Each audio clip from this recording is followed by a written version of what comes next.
Coming up, before winter break, a fire broke out in the Thomas Laundry Room. How the fire started and why some students are skeptical about university stated cause. And the Student Activity Fund surplus is drying up. What SGA and other university-sponsored organizations are doing to balance the budget. All this and more right now on Newswave.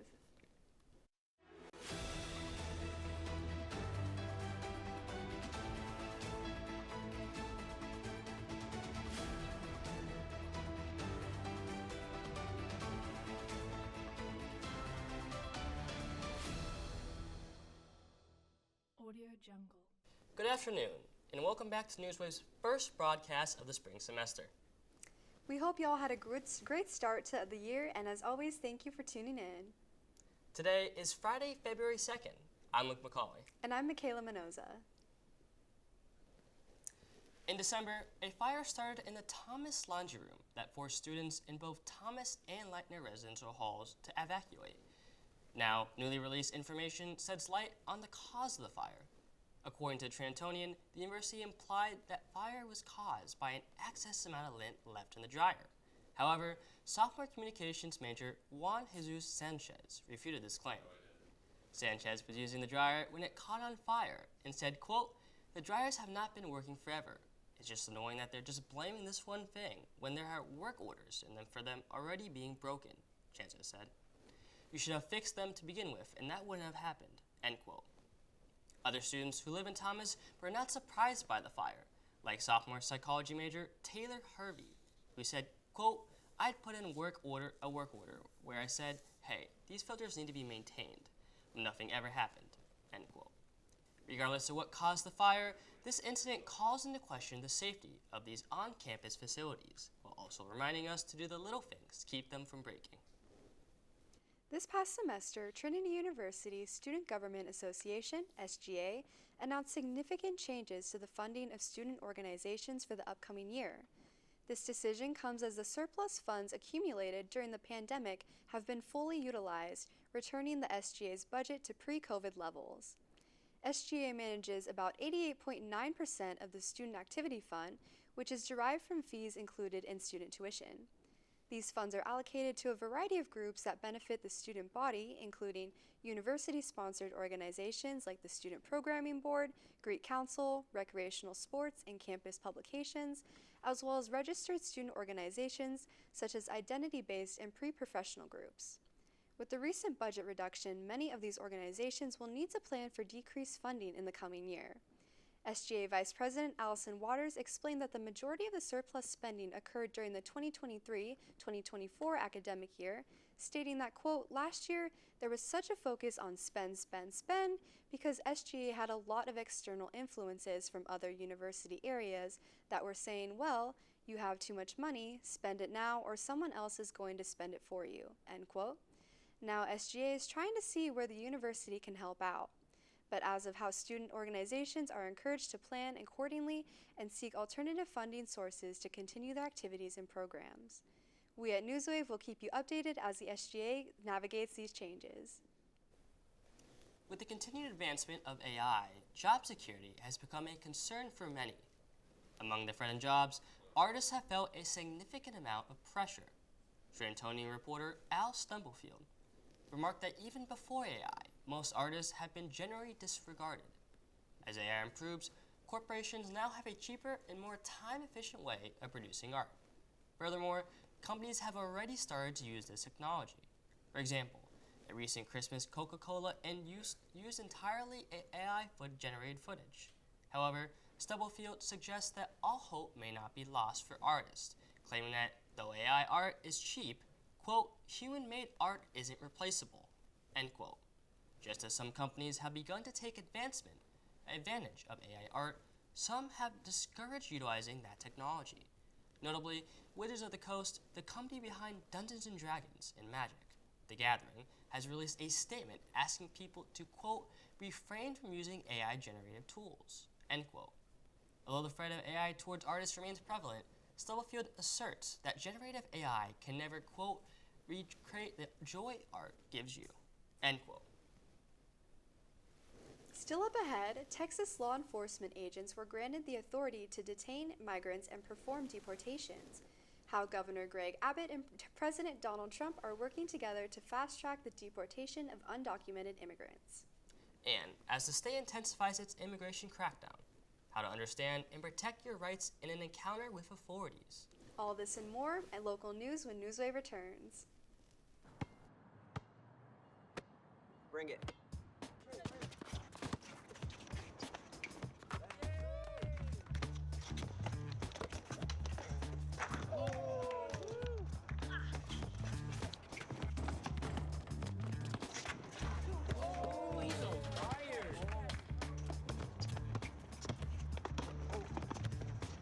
Time out, guys. I'm late to dinner.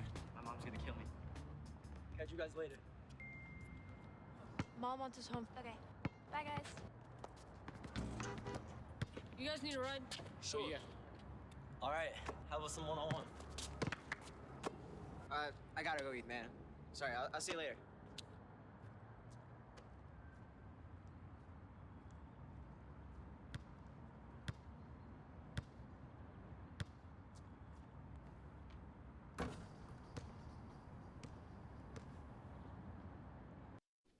Welcome back to Newswave. Just recently, Texas National Guard soldiers were granted the authority to make immigration arrests, along with deporting and detaining undocumented people. Governor Greg Abbott recently signed the agreement between Texas's Customs and Border Patrol and Trump's administration, which requires that these actions must be performed under the supervision of a U.S. Customs and Border Protection official, also known as CBP, as well as enforcing that all Guard members must be in contact at all times with a CBP official. While this new agreement has been approved, it will likely face pushback and lawsuits, said Naina Gupta, the police director, American Immigration Council, that advocates for immigrants. Last week, Governor Abbott deployed more than 400 state National Guard soldiers to the border in collaboration with the U.S. Border Patrol agents in order to find and arrest undocumented immigrants who have arrest warrants. With such a move, President Trump and his advisors have said that they want to use the military to carry out these deportations due to the logistical challenges of arresting, jailing, and mass deportations. These are some of the few executive orders Trump has implemented in his first few weeks of office with his immigration crackdown. Operations are taking place in Austin, Dallas, Fort Worth, and San Antonio, raising fear, particularly in the immigration communities. Trump signed a new law mandating the Department of Homeland Security to detain unauthorized immigrants accused of committing even minor offenses, including shoplifting or theft. Immigration attorney Sebastian Simone explains, quote, "Federal immigration agents appear to be focusing on people with outstanding removal orders and criminal records, but any undocumented immigrants they encounter could also be apprehended," end quote. This is not the first time the Trump administration has expedited deportations. As the state intensifies its immigration crackdown, it's crucial to understand your rights and how to protect them, especially in an encounter with authorities. The Texas Tribune reminds undocumented immigrants of precautionary measures they can take, such as knowing they have the right to remain silent, the right to an attorney, and the right to refuse entry. Texas lawmakers are pushing for emergency generator requirements at senior living facilities due to increased storm frequency and power outages. State Senator Boris Miles and others have filed multiple bills, including Senate Bill 732, which mandates backup power for low-income senior housing, and Senate Bill 481, which calls for generators at nursing homes and assisted living facilities. These measures are prompted by past disasters like Hurricane Beryl, which left many elderly Texans without power, risking their safety. Some facilities lack proper emergency plans, with residents often stranded in elevators without power. Opposition from the long-term care industry concerns the high cost of generators, which can exceed $200,000 per facility. However, Texas Representative Ana Hernandez has introduced a more cost-effective proposal requiring backup power for elevators alone. While many facilities already have basic generators for food and medicine, cooling and heating areas are not universally covered. Some local governments, like Harris County, are already implementing their own mandates for backup power. Despite challenges, advocates like AARP Texas urge for clearer legislation to ensure safety, as the current rules offer flexibility that may not adequately protect vulnerable seniors. Following a few weeks of colder weather, the sun has been out on the Trinity campus this past week. To find out whether the sunny skies are here to stay, Newswave's chief meteorologist, Luke Morton, has your weekly weather update.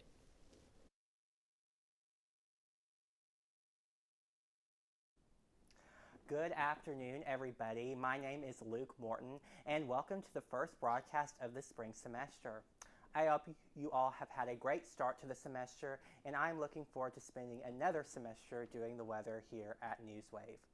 Even though Punxsutawney Phil predicted 6 more weeks of winter, it sure has felt like spring has already arrived here in San Antonio. This past week has felt more like late spring than February, and that unseasonable warmth looks to continue for your weekend.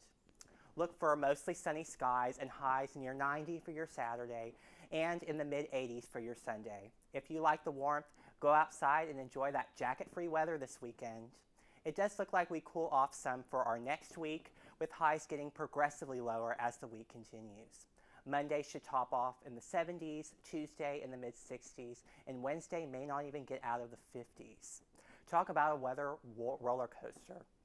There is a slight chance of scattered showers at the beginning of next week, so having an umbrella handy may not be a bad idea. Next week will end on a glorious note, with highs in the 70s under mostly sunny skies. So anyway, that's going to do it for me this week. I hope you all have a wonderful weekend, and I will see you back here next week on Valentine's Day.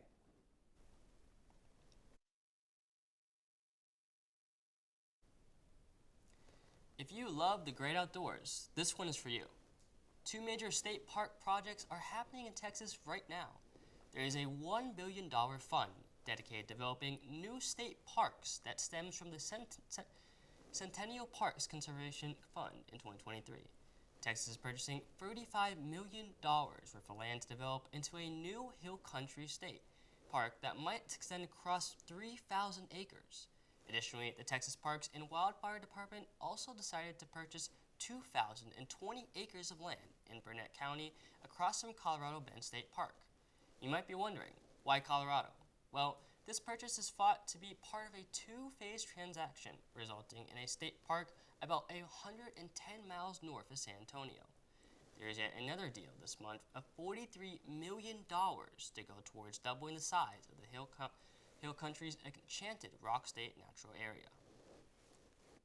From wildfires in Los Angeles to the inauguration of new president, a lot has gone down since our last broadcast. To catch you up on everything that's been going on around the country, Newswave will be right back in 60 seconds. Follow the path that empowers you to be your best self. Surround yourself with people who embrace your quirks, who don't settle, who seek a life without regret, who know how to win, but aren't afraid to fail. Be part of an elite network with those who know what success is all about. Be brave enough to have a fulfilled life. Trinity University. Discover, grow, become. When I was your age, I was just like you, fascinated by stars.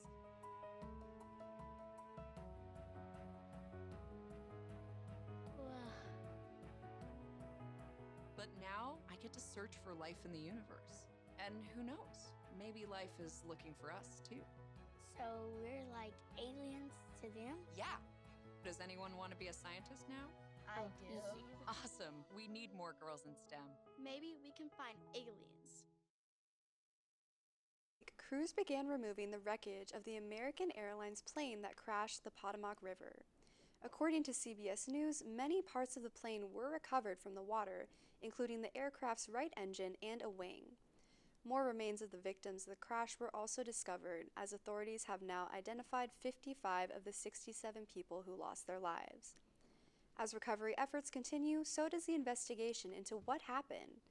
According to officials on the scene, the black box recovered from the plane shows it was 325 feet, much higher than the 200 feet enforced for that area due to helicopter traffic.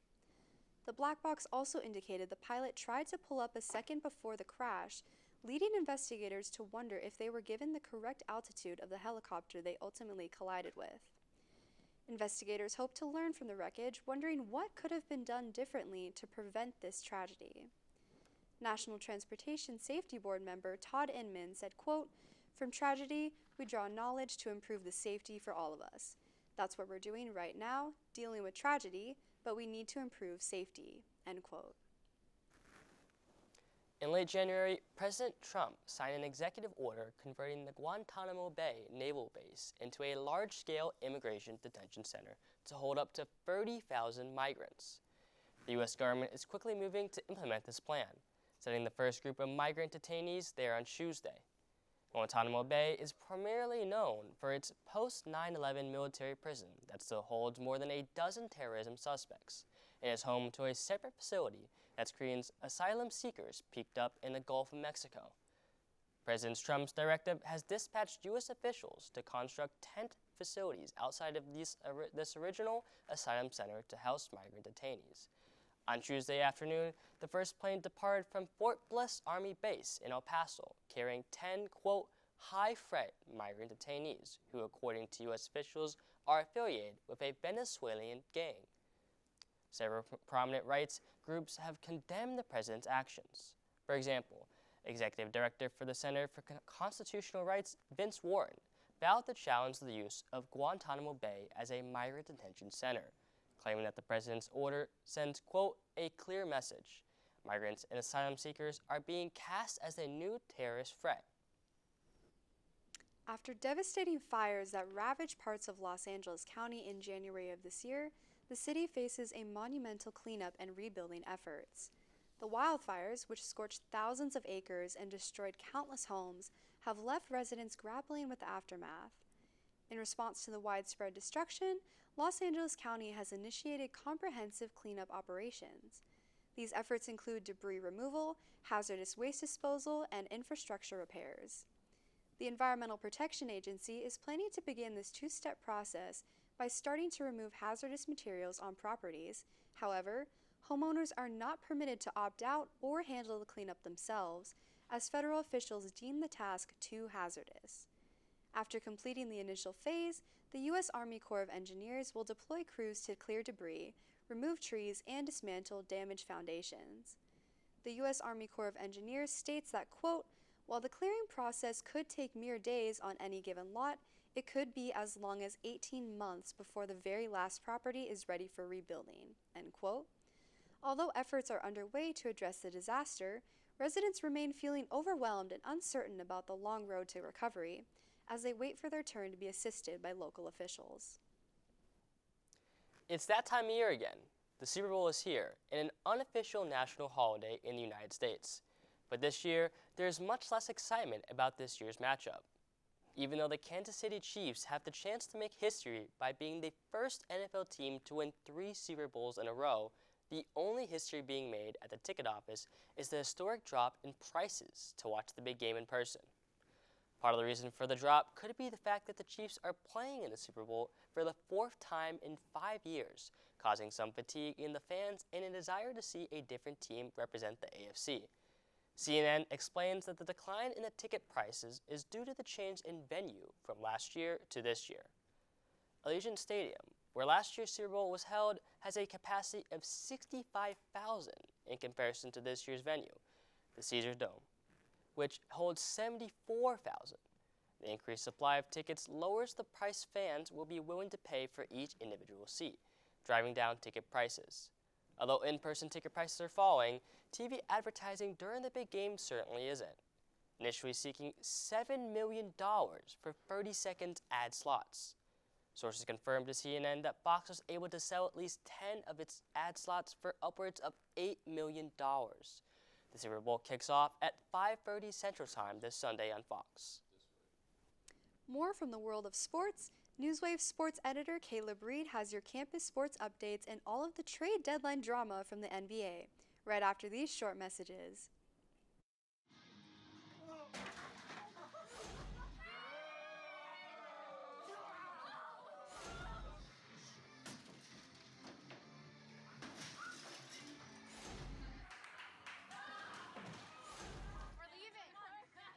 Most party fouls are pretty dumb.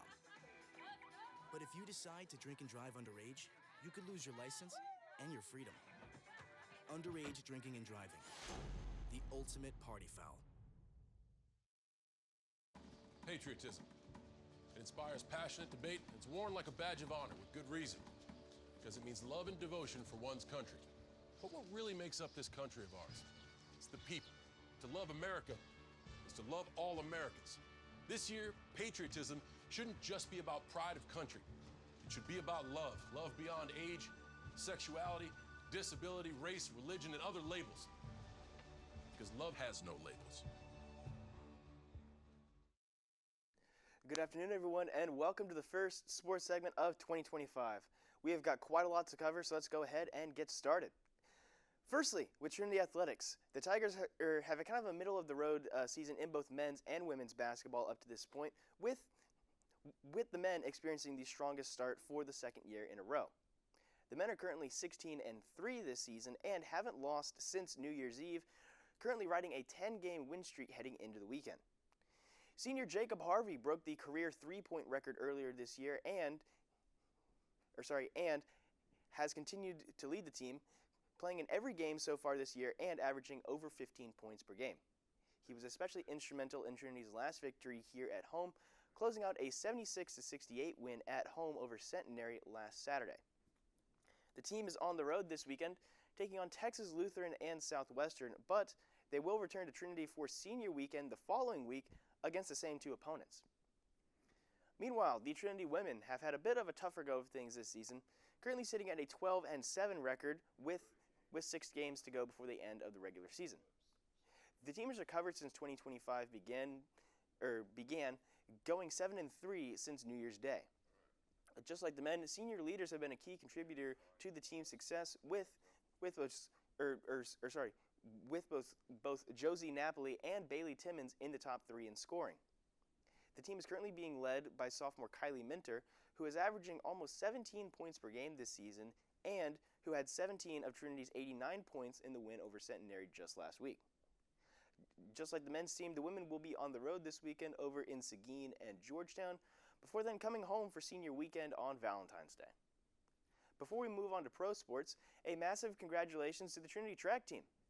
Multiple runners set school records in their most recent indoor meet, with Cece Gray setting the women's indoor 400-meter record, Nicholas Ledrette setting the men's indoor 400-meter record, Josette Garul setting the women's indoor mile record, and Emerson Volden setting the women's indoor 800-meter record. And finally, a huge shout-out to the Trinity University softball team, who is starting their season on the road this weekend, actually right now against Laterno to start the year. The Tigers had a program best 31 wins last season and will look to have a similarly successful season this year. Trinity will play 2 non-conference series against Laterno today, and then they will go on the road to face the defending national champion East Texas Baptist University tomorrow before starting conference with a road series at Austin College to open the campaign. Meanwhile, in pro sports, the NBA trade deadline came and went yesterday with some shocking moves made before the buzzer.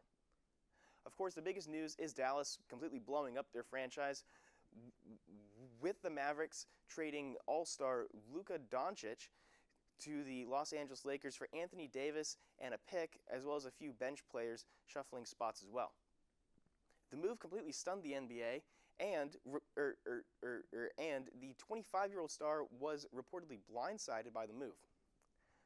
Another league-changing move happened right here in the Alamo City.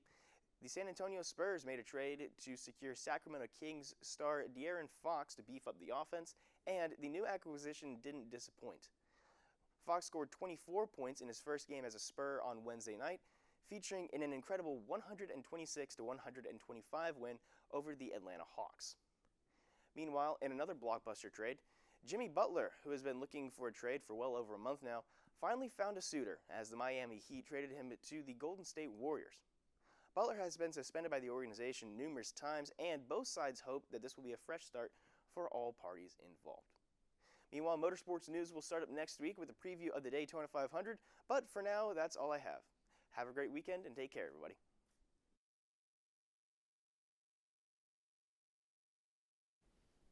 A month-long timeout has been called on President Trump's controversial plans to implement tariffs against regional partners Canada and Mexico. Last Saturday, President Trump signed executive orders imposing a 25% tariff on imports from Mexico and Canada, set to begin just after midnight on Tuesday morning. The fears of a regional trade war between the U.S. and its neighbors were put to rest on Monday, as President Trump took to Truth Social to announce a 30-day pause on the tariffs. The deal struck involved a promise by Mexican President Claudia Sheinbaum to deploy 10,000 Mexican soldiers to curb the flow of fentanyl and illegal migration into the United States, along with a $1.3 billion plan by Canada to protect the border. However, a similar agreement has not yet been reached with China, which has announced its own set of retaliatory tariffs on certain American imports after the United States levied a 10% tariff on all imported goods from the country. According to APnews.com, President Trump plans to speak with Chinese President Xi Jinping before said countermeasures go into effect on Monday. As more updates on the president's trade policies are released, we here at Newswave will be sure to keep you informed. On Saturday, 3 Israeli hostages were released from captivity after being held for 484 days by Hamas in Gaza in trade for 183 Palestinian prisoners. These 3 hostages consisted of 34-year-old Yarden Bibas, 34-year-old Afer Caldron, and 65-year-old Keith Siegel, who were handed over to the Red Cross. On the other hand, the large group of Palestinians were transported in buses to Gaza and the West Bank. The exchange was more orderly than the previous attempt on Thursday, which saw pressing crowds surging on all hostages, causing concern for safety and further delay in their release. Even then, lines of armed fighters struggled to keep crowds at bay during the release, where men of armed and masked fighters flanked the men who were being released. Despite the chaos, the families of the 3 men were ecstatic to be reunited with their families. French Israeli Mr. Caldron was, quote, overwhelmed with joy, relief, and emotion after 484 long and difficult days of unbearable waiting, end quote. In the words of Israeli President Isaac Herzog, he described Mr. Bibas' return as simply heartbreaking, stating that his country remained deeply concerned about their fate, and as an entire nation, we hold them in our hearts.